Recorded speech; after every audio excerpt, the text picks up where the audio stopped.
Perkenalkan, nama saya Dwi Arif Prianto, peserta Latsar CPNS Kementerian ATR BPN, gelombang 2, Angkatan 2, kelompok 3. Sebelum ke refleksi bela negara, mari kita ulas Indonesia terlebih dahulu. Indonesia merupakan negara kepulauan terbesar di dunia dengan memiliki lebih dari 17.000 pulau dari Sabang sampai Merauke.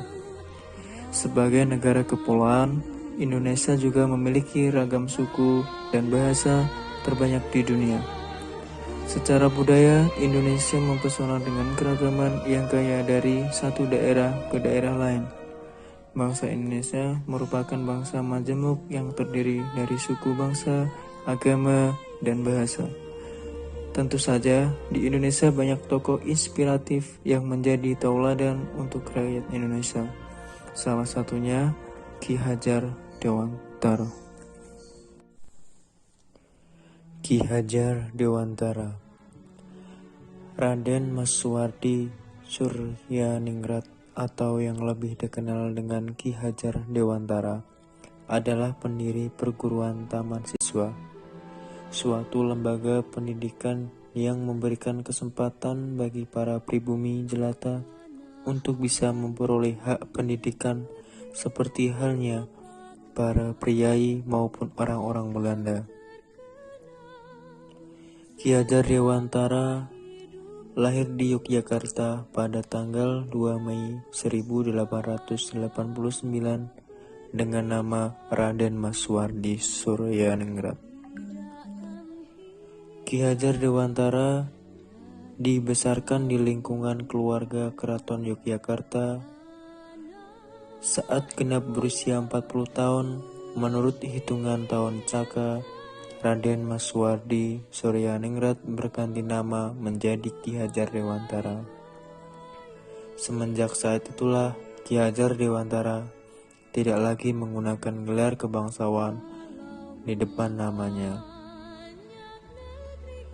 Hal ini dimaksudkan supaya Ki Hajar Dewantara dapat bebas dekat dengan rakyat, baik secara fisik maupun hatinya. Seperti yang telah ada di video sebelumnya, saya memilih tokoh pahlawan nasional yaitu Ki Hajar Dewantara karena dijuluki dengan Bapak Pendidik Bangsa. Keteladanan Ki Hajar Dewantara dapat kita contoh sebagai warga negara Indonesia, yaitu yang pertama adalah kegigihan menyuarakan kritik. Ki Hajar Dewantara merupakan seorang penulis, jurnalis, dan tokoh yang aktif dalam organisasi pemuda pada masa kolonial Belanda. Ia pun mengkritisi kebijakan pemerintah Hindia Belanda yang dinilai tidak adil.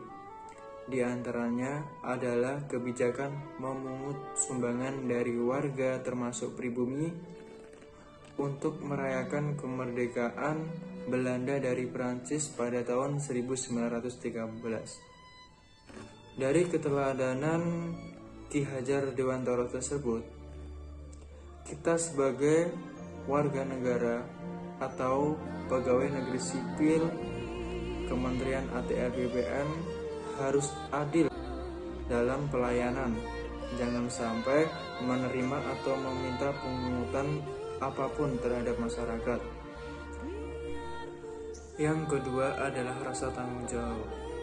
Ki Hajar Dewantara mempunyai sifat tanggung jawab. Hal ini dapat kita lihat dari keseriusannya dalam berusaha memajukan pendidikan anak-anak Indonesia melalui sekolah taman siswa yang ia dirikan.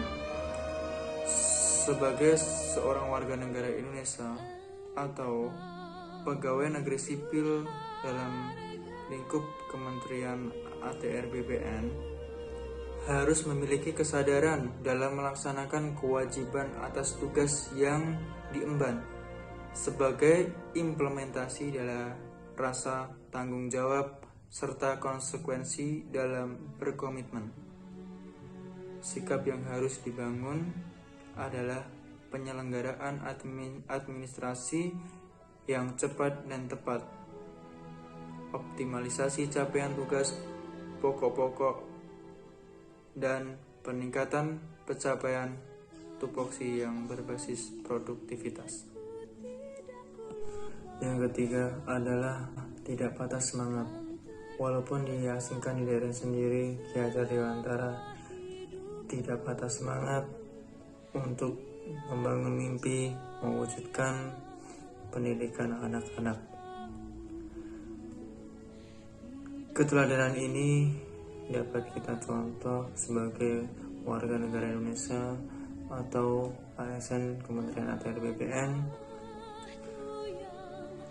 Kita tidak boleh patah semangat walaupun banyak rintangan dan selalu kerja keras untuk mencapai tujuan. Melayani profesional dan terpercaya.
Siapakah tokoh pahlawan nasional pilihanmu? Tentukan.